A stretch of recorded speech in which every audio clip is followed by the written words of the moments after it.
পড়তে পড়তে একটা জিনিস আমার মনে হলো, তাই তোমাদের কাছে একটা ছোট ভ্লগের মাধ্যমে এই জিনিসটা উপস্থাপনা করছি। এই জিনিসটা হলো কি, আমার মনে হয় যে লয়ারদেরও না বডি ফিটনেস প্রয়োজন।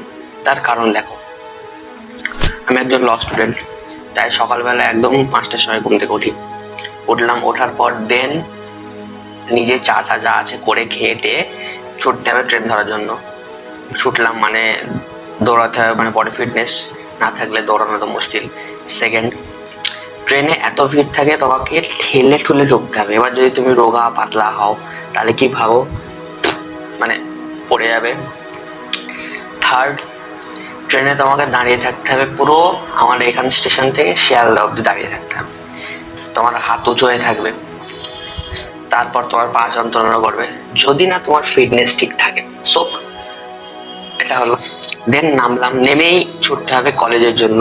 কলেজের গেটে ঢুকে তারপর 5 তলা ওর ওপরে ক্লাস হবে, অতটা সিঁড়ি বেয়ে যাওয়া।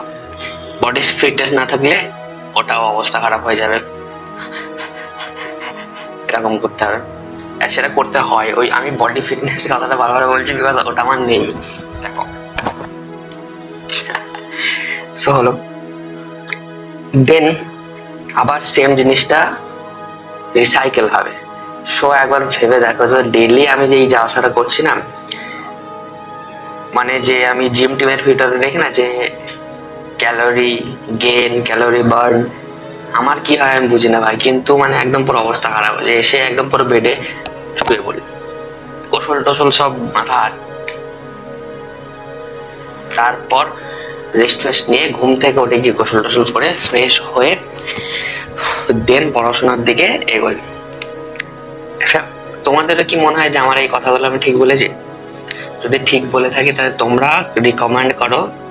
যে জিম তো এখন করা যাবে না বিকজ অত টাকা পয়সা আমাদের নেই। এমনি এই 5 বছর লাইফটা কিভাবে টাকা পয়সার প্রবলেম ছাড়া কাটাবো এটাই ভেবে চিনতে পারছি না। তা আবার পর আবার জিম, তোমরা ঘরে বসে কোনো টুকটাক ব্যায়াম করা যাবে কিনা বডি ফিটনেস রাখার জন্য, তো সেগুলো আমাকে রিকমেন্ড করো, আমি সেগুলো ফলো করবো ইনশাআল্লাহ।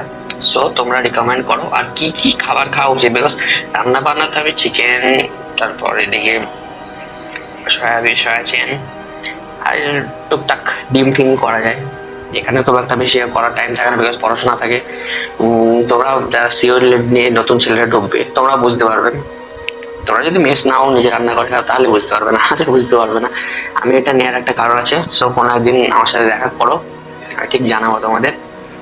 কারণ ভাই আমি যেখানে মানে পড়াশোনা শুরু করেছিলাম, সো পড়াটাই করি, নাহলে বুঝতে পারছি তো ফেল হয়ে যাবে। হাই দাইয়া